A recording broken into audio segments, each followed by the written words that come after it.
Hello everyone! So ngayon guys, mag-prepare ako ng pang-lunch ng aking madam guys para bukas sa kanyang opisina. So diet siya ngayon guys. So meron akong broccoli. Yung salad lang niya guys ay lettuce lang at saka yung dressing niya lemon guys. So meron akong salmon na nilagay sa air fryer. Salmon.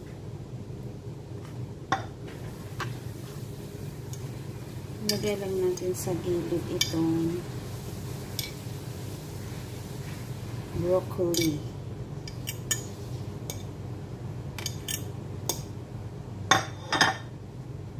Yan guys. So yan guys ang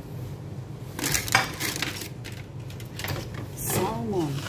Salmon. Lunch. Lettuce.